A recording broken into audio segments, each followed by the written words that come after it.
Champions trophy 2025లో group దశ మ్యాచ్లు దాదాపు చివరికి చేరుకున్నాయి. సెమీస్ ప్రారంభానికి ముందు గ్రూప్ ఏ నుండి టీమిండియా కివీస్ జట్ల మధ్య ఒక కీలక మ్యాచ్ 2వ తేదీన జరగనుంది. ఈ మ్యాచ్లో ఫలితం ఎలా ఉన్నా అటు టీమిండియాకి కానీ ఇటు కివీస్ జట్టుకి కానీ ఎటువంటి నష్టం ఉండదు. అయితే నాకౌట్ మ్యాచ్లకి ముందు జరగబోయే ఈ మ్యాచ్లో గెలుపు జట్టుకి ఎంతో బలాన్నిస్తుంది.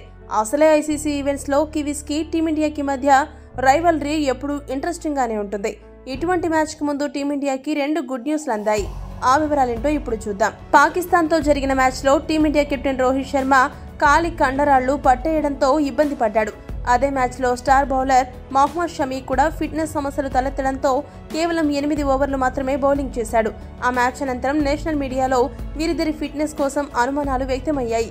వీరిద్దరూ కివీస్ మ్యాచ్ కి దూరం అవ్వనున్నారా అనే కథనాలు కూడా ప్రచారమయ్యాయి. అయితే తాజాగా మీడియాతో మాట్లాడిన శ్రేయస్ అయ్యర్ ఇదే విషయమై కొన్ని కీలక విషయాలు చెప్పాడు. అయ్యర్ ఏమన్నాడంటే, కొద్దిసేపటి క్రితమే రోహిత్, షమీల గాయాలపై అప్డేట్ వచ్చింది. నాకు తెలిసినంత వరకు వారి ఫిట్నెస్ పై ఎటువంటి అనుమానాలు అవసరం లేదు. రోహిత్ ఈ మధ్య కాలంలో ఫిట్నెస్ పై ఎంతో సాధన చేశాడు. ఇక షమీ కూడా ఛాంపియన్స్ ట్రోఫీలో ఆడడానికి బరువు కూడా తగ్గి ఫిట్నెస్ సాధించాడు. న్యూజిలాండ్ తో మ్యాచ్ కి ఇంకా సమయం ఉంది కాబట్టి వారు మ్యాచ్ ఆడరేమో అనే అనుమానాలు అవసరం లేదని అయ్యర్ పేర్కొన్నాడు. శ్రేయస్ అయ్యర్ చెప్పిన ఈ మాటలతో టీమిండియా అభిమానులు ఊపిరి పీల్చుకున్నారు.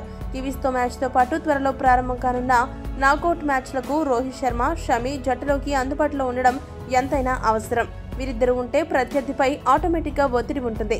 ఛాంపియన్స్ ట్రోఫీ ముగిసే వరకు ఏ ఆటగాడు గాయాల పాలవకూడదని అభిమానులు కోరుకుంటున్నారు. ఈ వీడియో కనుక మీకు నచ్చినట్టయితే లైక్, షేర్, కామెంట్ చేయండి.